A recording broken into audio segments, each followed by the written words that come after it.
The Healthy Garden is an organic fertilizer, and we put dairy dew in there, and we bring in humates from North Dakota for, to add extra carbon. So when you put this into your soil, it helps hold into the root zone opposed to leaching into our aquifer.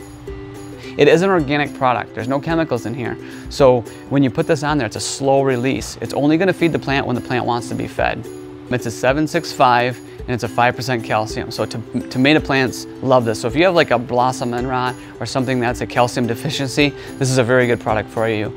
It's a granulated product, so you can see on the bottom, it's easy to spread, easy to use. You can apply it with a spreader. It flows through any type of spreader, or you can shake it out around the plant by hand, whatever's convenient for you. After you get done applying it, especially if you shake it out by hand around the root zone of a plant, make sure you just scratch it a little bit and then cover it up and water it in, but don't disturb the roots when you do that. It doesn't matter if you're feeding vegetables or flowers, it feeds anything that you put it around.